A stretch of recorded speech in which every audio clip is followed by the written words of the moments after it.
If you live in the Northern Hemisphere, in a city or in the countryside, the chances are likely that at some point you have seen a red fox.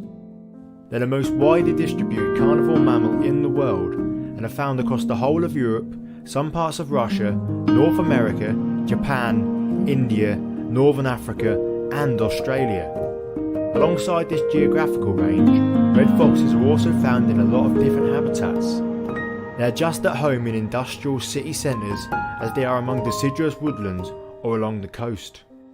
The reason for this is their notorious cunning and tenacity when it comes to finding food.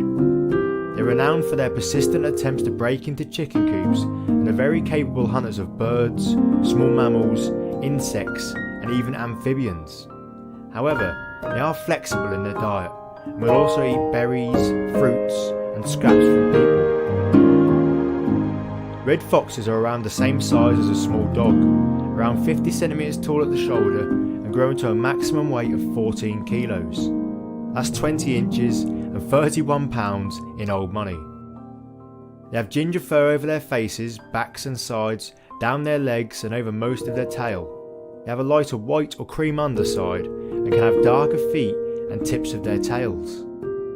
Red foxes have large ears with exceptional hearing, and their long thin snout gives them a very keen sense of smell. Although people often assume a fox's sex based on its facial appearance, from a distance it's actually quite difficult to separate them. Males are slightly larger on average.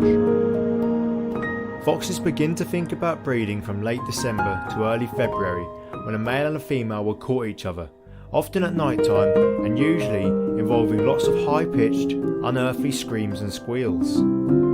After pairing up, they stay together for 3 to 4 weeks, and during this period they may mate several times. The female, which is known as a vixen, will then either dig or find a suitable place to give birth.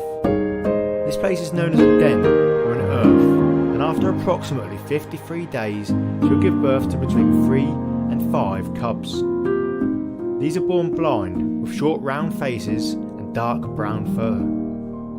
The vixen will stay with them for the first 2 weeks, keeping them warm and safe, whilst her mate, the dog fox, brings a ready supply of food. After this, the cubs are a bit more developed and she'll begin to leave them alone in the den for longer periods, while she also tries to find food to bring back for them. After 4 weeks, the cubs start to venture out and regularly play and squabble with one another.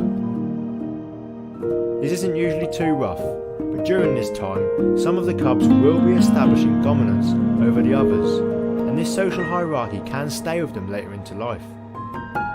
Over the course of the summer and early autumn, the family groups stay together, and towards the winter, around October or November, some of the now well-grown cubs will move away from their parents' territory and begin to look for their own. It's during this time that they are most vulnerable to collisions with cars. Some of the young foxes stay with their parents throughout the winter and may even help them to rear their cubs in the following spring. Red foxes have a brilliant sense of vision, with horizontal pupils the same as cats. They can see at night and have another adaptation for moving around in the dark. Alongside their sensitive whiskers around their face, they also have whisker-like hairs on their front legs that help them to navigate the darkness. Aside from cars, red foxes are also susceptible to mange, which is caused by a mite and can result in sore, crusty-looking skin and patches of scruffy or completely missing fur. Their populations around the globe are stable, and in the UK their numbers are slowly increasing. There are currently an estimated 360,000 of them here. They have an average lifespan of